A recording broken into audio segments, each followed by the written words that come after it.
How's it going, everyone, and welcome to another video. Today we'll be starting episode 3 of the boss battle series, in which we will take on Broadpaw the Bear. But before we get into that, please consider giving the video a like and subscribing to the channel. It helps out massively. If we hit 150 likes, episode 4 will go out tomorrow. Now, let's get into it. If you're new to this series, I highly recommend going back and looking at episode 1 first, because it'll go over all the series guidelines in depth. I'll have links to that episode in the video description and at the top right of this video. I will also display on screen the point system we are currently following in this series, so you can get a quick reminder of what we're looking out for when it comes to ranking the bosses. Last episode we killed T-Wang the Immovable 50 times, and he managed to earn 939 points, placing him in the number 1 spot currently on the leaderboards, followed by Sessa the Yeti in at number 2. Today we will take on Broadpaw, and after 50 kills we'll see what we've gotten and see if he can take that number 1 spot off of T-Wang. Along with Broadpaw's large drop table of great gear, the main point-making item we're looking for from Broadpaw is the Weaver's Shirt, which goes for roughly 4,000 gold in my server. That means not only would they bring in 50 points for being a named item, but another 80 points for the gold it would bring in from the trade post. He also has a couple of nice named items, including a warhammer, a musket, and a greatsword, which would also bring in some points. But the main item we're hoping for is the Weaver's Shirt. Another bonus for Broadclaw is the fact that he is a skinnable creature. So by the end of the kills, the meat, hides, and motes gathered from skinning him will also be sold for additional points. He's the first of the bosses in this series to be skinnable, so we'll see if that plays a major role in how high he ranks on the leaderboard. Broadpaw is only level 40, so it's a very easy grind, with it taking only 5 seconds per kill for me. But like some of the other bosses in the series, the respawn timer is where this grind gets heavy.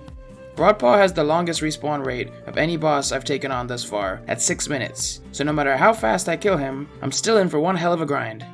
Luckily though, he spawns right in between 2 wispy wasp zones, so while I wait I can grind out event tokens, which can be traded in for gear patterns that I can eventually sell in the future for loads of gold.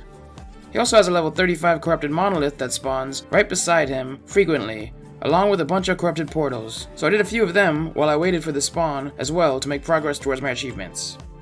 But with all of that out of the way, let's get into the killing. To get to Broadpaw, I had to teleport into Mallory's shrine and head a bit east to his spawn location called Broadpaw's Den. That's another great thing about Broadpaw, is that he's so close to a shrine, so if you only have a few minutes to grind, it's not a lot of walking to get to him. Once I had gotten there, the long grind commenced. 8 kills in and we got our first piece of named gear in the Ironbark Blaster.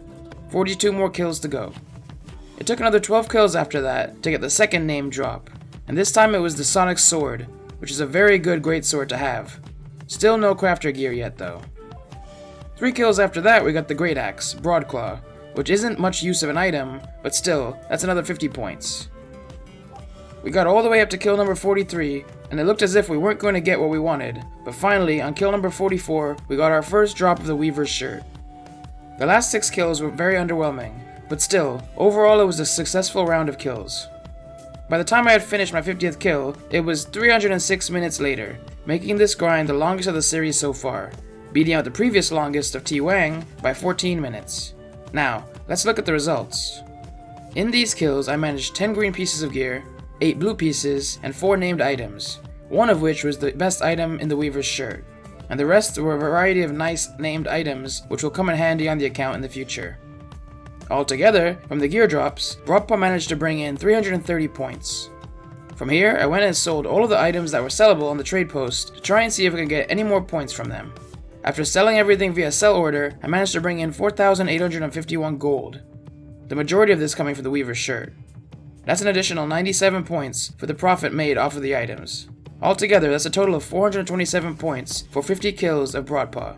Unfortunately, that means Broadpaw will move on to the leaderboards in last place, being the least successful boss to date. That's really unfortunate, especially considering he took the longest to grind out.